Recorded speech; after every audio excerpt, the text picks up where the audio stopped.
નમસ્કાર મિત્રો, આજે સીધું ને સટમાં આપણે દિલ્હી રાજ્ય વિધાનસભા એની જે ચૂંટણી યોજાઈ રહી છે, 5મી ફેબ્રુઆરીએ મતદાન થવાનું છે ને 8મી ફેબ્રુઆરીએ પરિણામ આવવાનું છે. ત્યારે જે ત્રિપાખીયો જંગ થઈ રહ્યો છે એમાં આમ આદમી પાર્ટી, ભારતીય જનતા પાર્ટી અને કોંગ્રેસ વચ્ચે મર્યા માર્યાના રાસડા જેવી સ્થિતિ છે. 15 વર્ષ સુધી કોંગ્રેસના શીલા દીક્ષિત દિલ્હીના મુખ્યમંત્રી રહ્યા અને કેન્દ્રમાં કોંગ્રેસની સરકાર હોય કે ભારતીય જનતા પાર્ટીના નેતૃત્વવાળી સરકાર હોય, શીલા દીક્ષિતે સુપેરે રાજ કર્યું, દિલ્હીનો વિકાસ કર્યો અને વૈશ્વિક સ્તરની ક્રીડા સ્પર્ધાઓ માટે પણ દિલ્હીને તૈયાર કર્યું. દિલ્હી એ લોકોના દિલમાં વસે છે, આપણી રાજધાની છે, એનો આપણને ગર્વ છે. અને એ દિલ્હી ના 15 વર્ષ પછી જે ચૂંટણી થઈ એમાં આમ આદમી પાર્ટીના અરવિંદ કેજરીવાલે શીલા દીક્ષિત ઉપર જે બેફામ આક્ષેપો કર્યા અને એમને બદનામ કરવાની જે રીતે કોશિશ કરી, હિટિંગ બિલો ધ બેલ્ટ, એ ભાઈ શ્રી કેજરીવાલને અત્યારે પસ્તાવો થઈ રહ્યો છે. આમ તો એમને પહેલા જ પસ્તાવો થઈ રહ્યો હતો, કારણ કે કેજરીવાલને એ વખતે બહુમતી મળી નહોતી. સૌથી વધારે બેઠકો 70 માંથી 32 બેઠકો એ ભારતીય જનતા પાર્ટીને મળી હતી. અગાઉ પણ ભારતીય જનતા પાર્ટી એકથી વધુ વખત ત્યાં આગળ સત્તામાં રહી છે. પૂર્ણ રાજ્યનો દરજ્જો એ જ્યારે ભારતીય જનતા પાર્ટી વિપક્ષમાં હોય ત્યારે પૂર્ણ રાજ્યનો દરજ્જો દિલ્હીને આપવો જોઈએ એની માગણી કરે, પણ જ્યારે કેન્દ્રમાં એ સત્તામાં હોય ત્યારે એના કાન બંધ થઈ જાય, મોઢું બંધ થઈ જાય, નાક પણ કદાચ બંધ થઈ જતું હશે. બેવડા ધોરણો એ તો એના જીન્સમાં છે અને અમે જે કહી રહ્યા છીએ એ સત્ય અને તથ્યની વાત છે. અને આ એપિસોડ તમારે છેલ્લે સુધી જોવો પડશે, કારણ કે છેલ્લે કેટલીક વિસ્ફોટક બાબતો પણ અમે કહેવાના છીએ. એટલે આજે જે શરૂઆત કરીએ છીએ રેવડી કલ્ચરની વાત કરવી છે.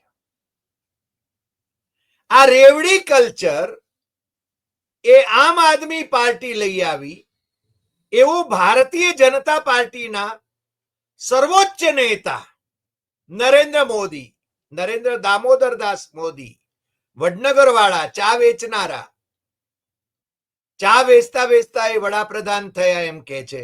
હમણાં શર્મિષ્ઠા તળાવની અંદર ત્યાં બોટિંગ માટેની વ્યવસ્થા થઈ ગઈ છે એમ કે છે. તો મેં પૂછ્યું ત્યાંના લોકોને, મેં કીધું પેલા મગર લઈને ભાઈ નરેન્દ્ર મોદી ઘેર આવતા હતા એનું શું થયું? કારણ કે જ્યાં મગર હોય ત્યાં બોટિંગ કઈ રીતે થઈ શકે?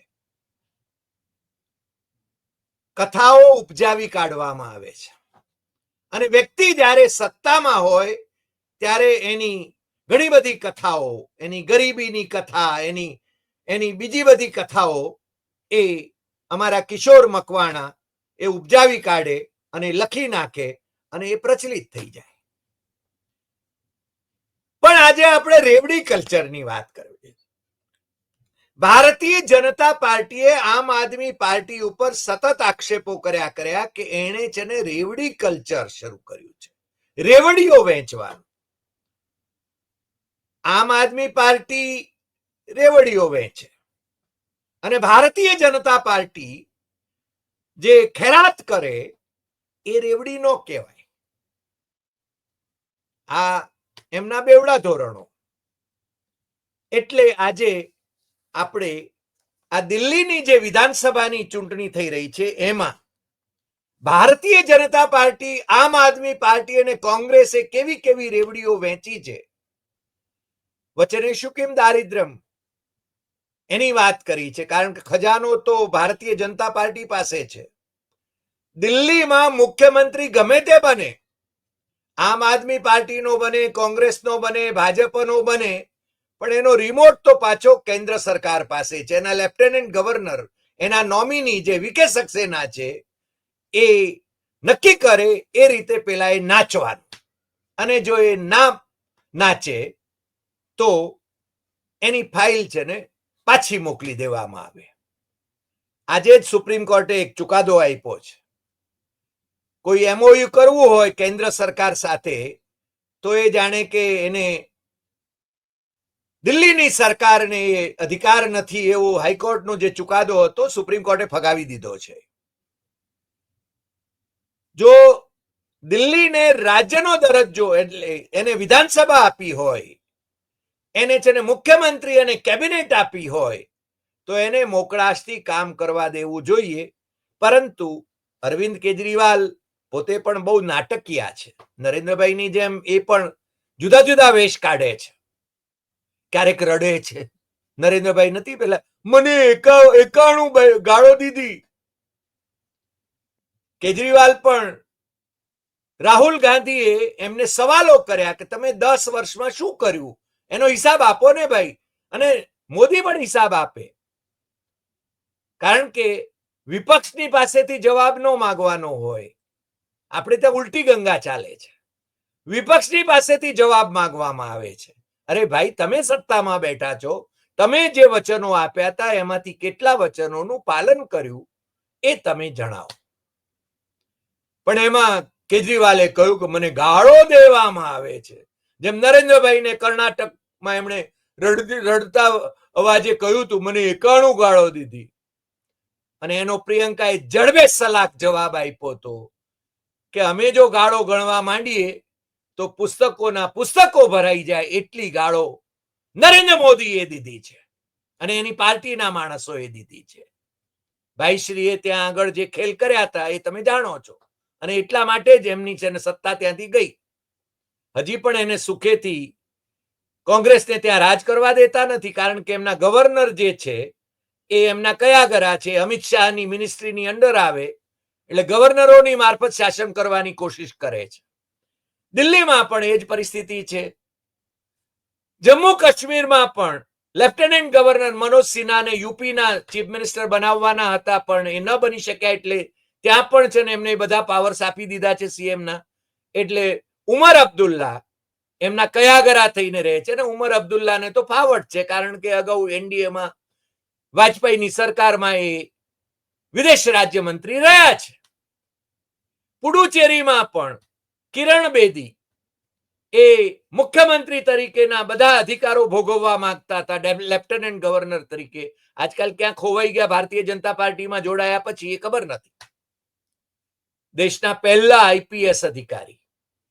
પણ આજે બીજેપીનો સંકલ્પ પત્ર, એટલે એ લોકો છે ને ચૂંટણી ઢંઢેરો નથી કહેતા, એને સંકલ્પ પત્ર કહે છે. એમાં જે ખેરાત એમણે કરવાની વાત કરી છે, એમાં એમ કહ્યું છે કે દિલ્હીમાં જો ભારતીય જનતા પાર્ટી જીતે તો મહિલાઓને મહિલા સમૃદ્ધિ યોજના હેઠળ 2500 રૂપિયા અપાશે. 2500 રૂપિયા અપાશે.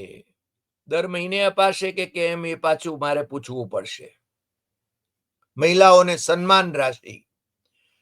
સાથી સિલિન્ડર 500 રૂપિયા સબસિડીથી મળશે. ગુજરાતમાં 500 રૂપિયા તમને સિલિન્ડર મળે છે કે? અહીંયા નથી મળતું, પણ ત્યાં આગળ છે ને જાહેરાત જરૂર કરે છે, કારણ કે અહીંયા તો સુશા પૈસા ચાર. ગુજરાતી ને માટે તો આમ કહેવાય ને, તમે તો જખ મારીને વોટ આપવાના જ છો ભારતીય જનતા પાર્ટીને, એટલે તમને તો હું તમારી કિંમત શું છે? ભાજી મૂળા જેવી છે. સુશા પૈસા ચાર જે કહેવત છે ને, તમને ખબર છે ને ગુજરાતીની અવસ્થા. એટલે અહીંયા 500 રૂપિયે સિલિન્ડર નથી અપાતું, ગેસ સિલિન્ડર, પણ દિલ્હીમાં 500 રૂપિયાથી ગેસ સિલિન્ડર અપાશે. હોળી દિવાળી ઉપર એક સિલિન્ડર ફ્રી આપવામાં આવશે. ગર્ભવતી મહિલાઓને 21,000 રૂપિયા અપાશે. ગર્ભવતી મહિલાઓને ન્યુટ્રિશનલ કીટ મળશે. 5 લાખ રૂપિયા સુધી અતિરિક્ત સ્વાસ્થ્ય વીમા યોજના અપાશે. બીજેપીએ આયુષ્યમાન ભારત યોજના દિલ્હીમાં બીજેપીની આયુષ્યમાન ભારત યોજના દિલ્હીમાં લાગુ કરાશે. અટલ કેન્ટીન યોજના લોન્ચ કરાશે અને ઝૂંપડપટ્ટીઓમાં 5 રૂપિયે રાશન આપવામાં આવશે. કેવું અપાશે એ ખબર નથી, એની ક્વોલિટીની કોઈ ગેરંટી નથી. અને બુજુર્ગોને, વડીલોને, સિનિયર સિટીઝન્સને 3,000 રૂપિયા સુધીનું પેન્શન અપાશે. હું એવું માનું છું કે આ મહિને અપાશે એવું માનવું. જો વર્ષે હોય તો મને ખબર નથી, કારણ કે આની અંદર કંઈ એ બહુ સ્પષ્ટતા એમણે કરી હોય એવું લાગતું નથી. આ ભારતીય જનતા પાર્ટીની ખેરાત અને એ મેં કહ્યું એમ ભારતીય જનતા પાર્ટીની રેવડી તમે જોઈ. હવે આમ આદમી પાર્ટી શું કે છે? મહિલા સન્માન યોજના હેઠળ મહિલાઓને દર મહિને 2,100 રૂપિયા. સિનિયર સિટીઝનને સંજીવની યોજના હેઠળ પ્રાઇવેટ અને સરકારી હોસ્પિટલમાં ફ્રી ઇલાજ.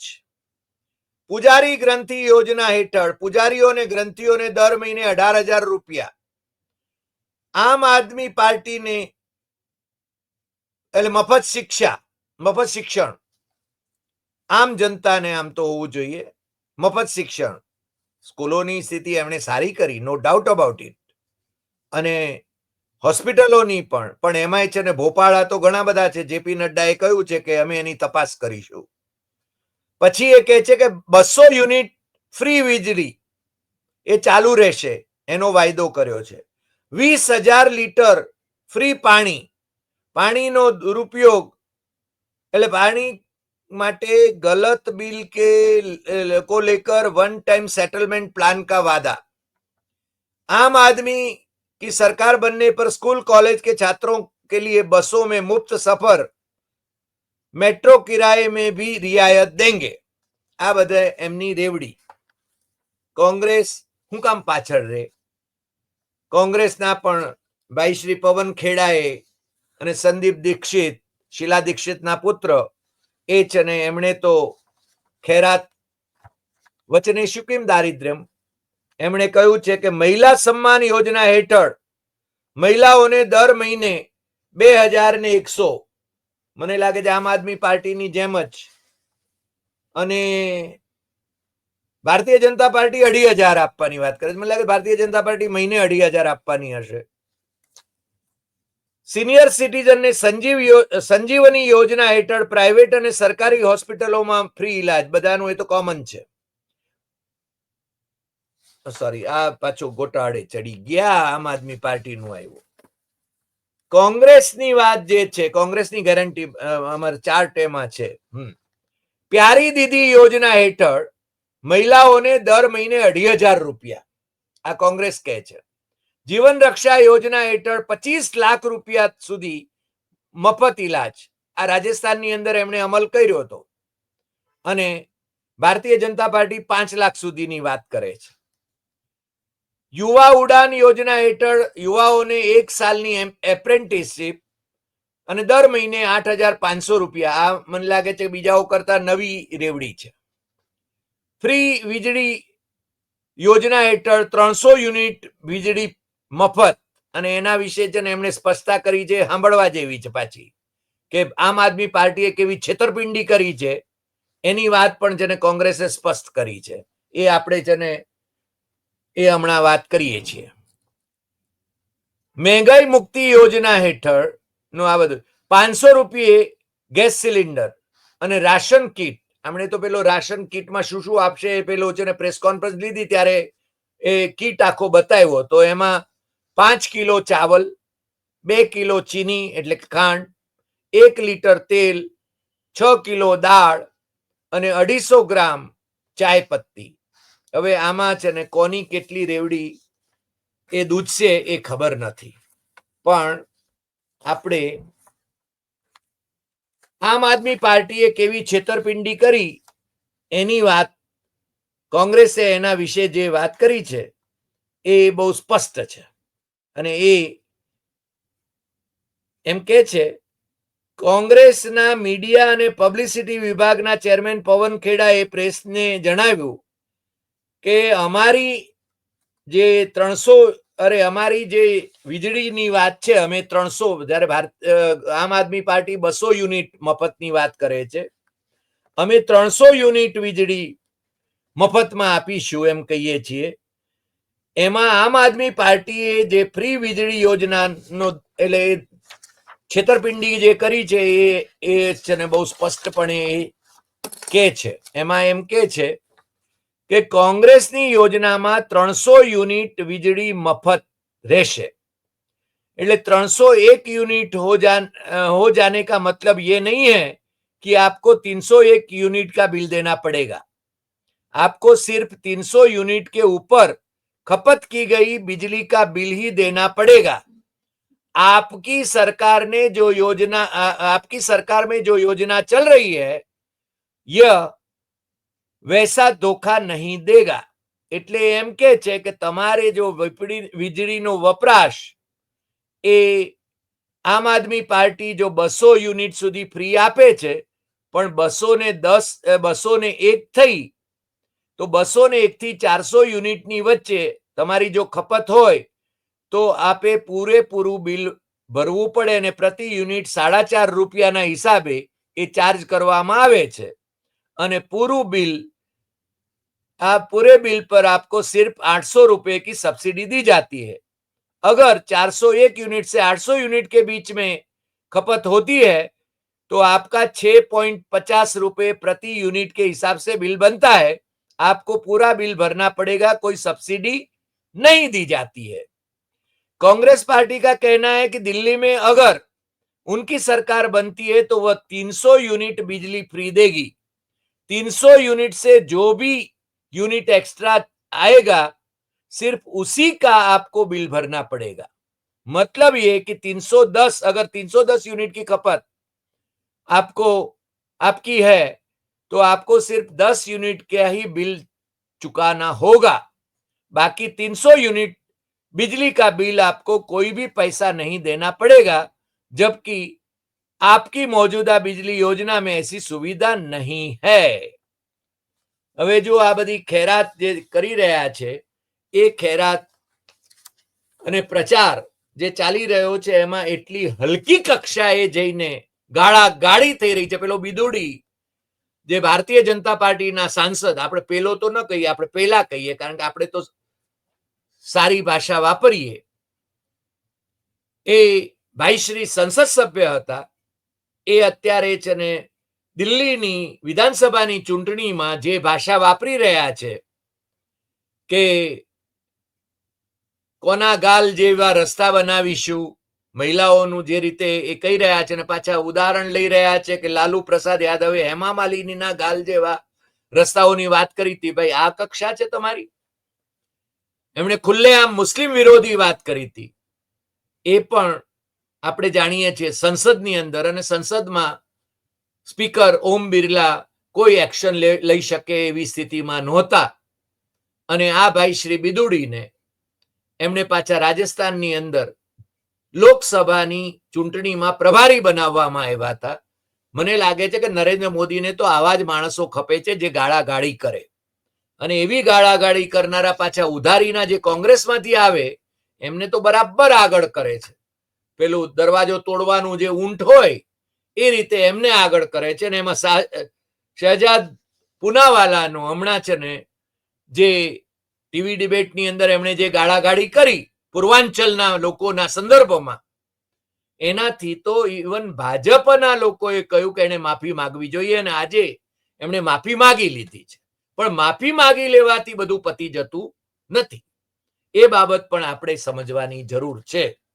પણ સ્થિતિ કેવી ઊભી થઈ છે, મેં તમને છેલ્લે સુધી આ એપિસોડ જોવાનું એટલા માટે કહ્યું હતું કે બે બાબતો મારા ધ્યાને આવી. એક તો આજે સવારે ઇન્ડિયન એક્સપ્રેસમાં સૌથી પહેલા સમાચાર જે આવ્યા છે જસ્ટિસ યાદવના છે. આ જસ્ટિસ યાદવે મુસ્લિમ વિરોધી ટિપ્પણ કરી હતી અને એમને સુપ્રીમ કોર્ટે બોલાવ્યા હતા અને કે મુસ્લિમોને એ વિશ્વ હિન્દુ પરિષદની કોઈક બેઠકમાં એ ભાઈ શ્રી હાજર રહ્યા હતા. એ અલ્હાબાદ હાઈકોર્ટના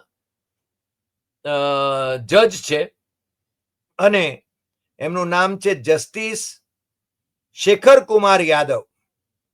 હવે સુપ્રીમ કોર્ટમાં પણ ભાઈ છે ને શું કહીને આવ્યા એ ખબર નથી, પણ એમણે એમ કહ્યું છે કે મેં કોઈ પ્રિન્સિપલ ઓફ જ્યુડિશિયલ કન્ડક્ટ એનો ભંગ કર્યો નથી. મુસ્લિમ વિરોધી નિવેદન કરવામાં મેં કોઈ આવો ભંગ કર્યો નથી. એટલે એ બેફામ બનીને હવે જજીસ પણ એ આ પ્રકારના નિવેદનો કરી રહ્યા છે અને એમની સામે કોઈ પગલા લેવાના નથી એ એમને ખાતરી છે. એમને સમર્થન સત્તાવાળાઓ તરફથી છે એ બાબત પણ એમને ખાતરી છે, એટલે આવા બેફામ નિવેદનો એ કરી રહ્યા છે. એ ચુકાદા કેવી રીતે આપે છે તમે જાણો છો. કર્ણાટક હાઈકોર્ટના પણ એક જજે એમ કહ્યું હતું કે આ મુસ્લિમ વિસ્તાર જે હતો એ મુસ્લિમ વિસ્તાર એમ કે આ પાકિસ્તાન છે. જેમ આપણે મુંબઈમાં પણ ભિંડી બજાર ને ઘણા લોકો છે ને પાકિસ્તાન ગણાવે છે. મને લાગે છે મુસ્લિમો એમની પાસે વિકલ્પ હતો પાકિસ્તાન જવા માટે, પણ જે મુસ્લિમોએ આ દેશમાં રહેવાનું પસંદ કર્યું એ આ દેશને વફાદાર રહીને એ કામ કરે, અહીંયા જીવે, અહીંયા સુખેથી જીવે. અને સરદાર પટેલે એમ કહ્યું હતું કે આ દેશ હિન્દુઓનો છે, મુસ્લિમોનો છે, ખ્રિસ્તીઓનો છે, શીખોનો છે, જૈનોનો છે, બધા જે અહીંયા રહે છે એ બધાનો છે. અને હિન્દુ રાષ્ટ્રનો વિચાર એ પાગલો કા ખ્યાલ હૈ. અને ડોક્ટર બાબા સાહેબ આંબેડકરે પણ કહ્યું હતું કે હિન્દુ રાષ્ટ્રના વિચારની સામે કોઈ પણ ભોગે લડી લેવું પડશે. પણ અત્યારે જે માહોલ રચાયો છે એની અંદર આ ભારત એમ કે હિન્દુ રાષ્ટ્ર છે અને મુસ્લિમો સેકન્ડ ક્લાસ સિટીઝન છે એવી એક ભાવના ઊભી કરવામાં આવી રહી છે અને સત્તાવાળાઓ પણ એને સમર્થન આપી રહ્યા છે. એ આપણી કમનસીબી છે. એમાં એક ઉમેરણ આરએસએસના સરસંઘચાલકે હમણાં કર્યું કે પ્રણવ મુખર્જી જે આપણા રાષ્ટ્રપતિ હતા એમણે આરએસએસની જે ઘર વાપસી યોજના છે અથવા તો વિશ્વ હિન્દુ પરિષદની જે ઘર વાપસી યોજના છે એને કારણે એમ કે એના વખાણ કરેલા એમણે, નહીં તો દેશને માટે ખતરનાક પરિસ્થિતિ ઊભી થાત. હવે પ્રણવ મુખર્જીને કોણ પૂછવા જવાનું હતું કે એમને એ કહ્યું હતું કે નહોતું કહ્યું. પણ ડોક્ટર રાકેશ પાઠક એ મધ્યપ્રદેશના બહુ જ પ્રતિષ્ઠિત પત્રકાર છે અને એમણે ગ્વાલિયરમાં પ્રણવ મુખર્જી જ્યારે ગયેલા ત્યારે પ્રણવ મુખર્જીએ આરએસએસ દેશને માટે બહુ જ ખતરનાક છે એ પ્રકારની વાત ત્યાં કરી હતી. અને એમની સાથે આજે એક ચેનલ પર એમણે પ્રણવદાની સાથેની તસવીરો શેર કરીને એમણે આ વાત મૂકી હતી. એ પણ આનો ઉલ્લેખ કરવો પડે. મારે તમને બધાને કહેવું છે કે પ્રણવદાએ નાગપુરમાં આરએસએસના કાર્યક્રમમાં જે ભાષણ કરેલું એ ભાષણ એ તમારે વાંચવા જેવું છે. મારી પાસે તો એ ભાષણની નકલ પણ છે અને એની અંદર એમણે પંડિત જવાહરલાલ નહેરુને પણ ટાંક્યા છે ડિસ્કવરી ઓફ ઇન્ડિયામાંથી અને નેશનલિઝમ કોને કહેવાય એની વાત એમણે કરી છે. મહાત્મા ગાંધીને પણ ટાંક્યા છે અને સરદાર વલ્લભભાઈ પટેલ એમના પ્રયાસોને પણ એમણે બિરદાવ્યા હતા અને એમણે એમ બહુ સ્પષ્ટપણે કહ્યું છે કે I am convinced that nationalism can only come out of the ideological fusion of Hindu, Muslim, Sikh and other groups in India. That does not mean that extinction of any real culture of any group, but it does mean a common national outlook to which other matters are subordinated. આ બાબત એમણે છે ને આ ભાષણની અંદર કહ્યું. મારી પાસે પ્રણવદાનું આખું ભાષણ છે. તમારામાંથી જો કોઈને રસ હશે તો હું એ શેર કરવા માટે પણ તૈયાર છું. અને પ્રણવદાએ બહુ જ સ્પષ્ટપણે એ ભાષણની અંદર કહ્યું હતું અને મારે એનો ઉલ્લેખ કરવો જ જોઈએ કે આ ભિન્ન ભિન્ન ધર્મો સંપ્રદાયો એ બધાનો આ દેશ છે અને એ બહુલતાનો એમાં છે ને સમાવેશ છે, એને આપણે જાળવવાની જરૂર છે. માત્ર એક જ પ્રકારનું કલ્ચર કે એ આપણા દેશમાં એ ડેમોક્રેસીને માટે યોગ્ય નથી એવું એમણે બહુ સ્પષ્ટપણે આરએસએસની સભામાં કહ્યું હતું. જે સભામાં એ ગયા ત્યારે ઘણા બધાએ એનો વિરોધ કર્યો હતો, પરંતુ એ ગયા હતા અને એમણે એમાં કહ્યું હતું, the soul of India resides in pluralism and tolerance. This plurality of our society has come through assimilation of ideas over centuries. Secularism and inclusion are a matter of faith for us. આ રીતે એમણે composite કલ્ચરની વાત કરી હતી. એમણે હિન્દુ રાષ્ટ્રના વિચારને ક્યારેય સમર્થન આપ્યું નથી, પણ પ્રણવદા ગુજરી ગયા પછી પ્રણવદાને નામે જે લોકોએ જે હલાવવું હોય એ હલાવતા હોય છે, પણ તમારે એનાથી ભોળવાવાની કે પ્રેરિત થવાની જરાય જરૂર નથી. આજે આટલી વાત. ફરી મળીશું નવા એપિસોડમાં નવા વિષય સાથે. તમને જો આ એપિસોડ ગમ્યો હોય તો સૌથી વધુ શેર કરશો, લાઈક કરશો, કમેન્ટ કરશો અને આપણી યુટ્યુબ ચેનલ ડોક્ટર હરિદેસાઈ સત્યમેવમ તથ્યમ એ સબસ્ક્રાઇબ કરવા માટે દેશમાં અને વિદેશમાં મિત્રોને જરૂર જણાવશો, જેથી સાચી વાત, ટકોરાબંધ વાત એ સાંભળી શકે. નમસ્કાર.